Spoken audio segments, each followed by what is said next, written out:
18 से लेकर 28 of October तक, ठीक है ना, 11 दिन होते हैं ये।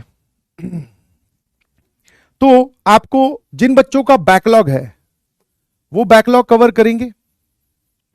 बैकलॉग कवर कर सकते हो आप वन शॉट से, और वन शॉट से बैकलॉग कवर करने के बाद में questions from notes PDF, questions from PDF notes, batch में पीडीएफ नोट्स डलते हैं, उनसे आपको कवर करना है। बिकॉज इसके बाद में आपको इतना लंबा एक छुट्टी और ब्रेक नहीं मिलने वाला, तो ये काफी इंपॉर्टेंट ब्रेक है। तो जिनका बैकलॉग है वो इस चीज को कवर करेंगे।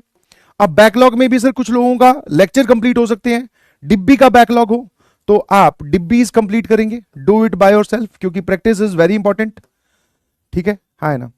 और जिनका सब कुछ सही चल रहा है तो फिर वो क्या करेंगे, उनके लिए सबसे प्रायोरिटी है दैट इज रिवीजन, और रिवीजन अगर हो जाए तो फिर वो पीवाईक्यूज पे शिफ्ट हो जाएंगे। पीवाईक्यूज या फिर मॉड्यूल, अगर आपके पास में मॉड्यूल है तो मॉड्यूल, एक तो रिवीजन करनी है और एक पीवाईक्यूज सॉल्व करने हैं। मॉड्यूल मतलब दोनों में से कोई एक चीज कर लो, दोनों तो मेरे ख्याल से नहीं कर पाओगे, है ना, कोई दिक्कत? हाँ, जिसके पास मॉड्यूल है वो मॉड्यूल की एक्सरसाइज एक तो मेंस वाली और एक एडवांस वाली निपटाओगे हर चैप्टर की। और जिनके पास मॉड्यूल नहीं है तो आप पीवाईक्यूज सॉल्व करेंगे पर chapter 50 PYQs apart from classroom example. Classroom example को छोड़कर डिब्बी में अगर पीवाईक्यूज हैं तो वो वाले आप सॉल्व कर सकते हो। 50 का टारगेट है पर चैप्टर, है ना, क्या ये बात क्लियर है?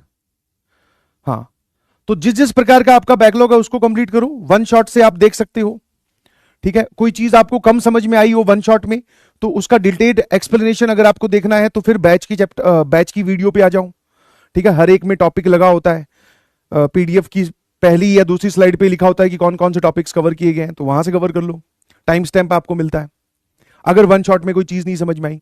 बट वन शॉट देखने के बाद में भी आपको क्वेश्चन सॉल्व करने हैं पीडीएफ नोट से, ठीक है ना। And this is the scenario where many of the students जिनका बैकलॉग है, जो थोड़ा सा बाकी दुनिया से या बाकी जनता से थोड़ा पीछे हैं, तो वो अपने आप को उनके बराबर या उनसे आगे ला सकते हैं। क्योंकि देखो, मैं ये नहीं बोल रहा कि इस दिवाली वाले ब्रेक में एंजॉय मत करो, बिल्कुल करो, इस पे हमारा डिस्कशन पहले भी हुआ था। फेस्टिव सीजन है, ठीक है, खरीदारी में पार्टिसिपेट करो, मार्केट अगर कोई काम है तो वो भी करो, दिवाली भी सेलिब्रेट करो, वो सब चीजें करो। बट साथ साथ में इस चीज को भी ध्यान रखना प्लीज, है ना। पर डे आपका एफिशिएंसी जो है इसमें 6 to 7 आवर्स की स्टडी आनी चाहिए, ठीक है। मिनिमम आपके पास में कितने होने चाहिए? 6 to 7 आवर्स, 6 से लेकर 7 घंटे आपको मिनिमम हर दिन पढ़ाई करनी है। अब अगर दिवाली वाले दिन पूरे दिन एंजॉय करना चाहते हो तो ठीक है, फिर उसके अगले दिन या उससे पहले वाले दिन फिर ये अमाउंट कंपनसेट करना है आपको, ठीक है। शाबाश, ध्यान रखिएगा प्लीज। इन दिनों में जो अच्छे से मेहनत कर लेगा उसकी क्लास 11th पूरी काबू में आ जाएगी और वो जेई जर्नी में बहुत कॉन्फिडेंट फील करेगा। और जो इस ब्रेक को भी, जो कि आपको एक मौका दिया गया, अगर आप इसको भी डिमोलिश कर देते हो, इसको भी खराब कर देते हो, इसको भी व्यर्थ कर देते हो, तो फिर यार वही बात है, फिर और गिल्ट में चले जाओगे। अभी गिल्ट में तो हुई, बैकलॉग है इस वजह से, फिर तुम्हें ऐसा लगेगा कि यार बाकी लोगों ने तो दिवाली ब्रेक में पढ़ाई की है, मैं तो पढ़ ही नहीं पाया, ठीक है। और सर फिर दिवाली एंजॉय करने के लिए मना नहीं किया, एंजॉय कीजिए, बट मेन टारगेट हमारा है कि सर अगले से अगले साल वाली दिवाली आईआईटी वाली, ठीक है, आईआईटी में एंजॉय करना है हमें, ठीक है। रिवीजन कैसे करें? रिवीजन के लिए नोट्स, ठीक है, नोट्स प्लस डिब्बी, बस इतना ही तो है, नोट्स प्लस डिब्बी।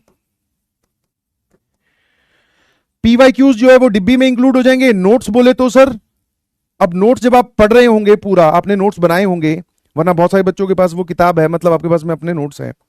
जिनके पास वो भी नहीं है तो फिर आप पीडीएफ वाले नोट से रिवीजन कीजिए, और जब आप नोट से रिवाइज करो तो जो इंपॉर्टेंट क्वेश्चंस हैं उनको री अटेम्प्ट करेंगे, ठीक है। मैथ्स की बात करूं तो इंपॉर्टेंट क्वेश्चंस को आप क्या करोगे? री अटेम्प्ट, क्योंकि कैलकुलेशन मैटर करती है भाई।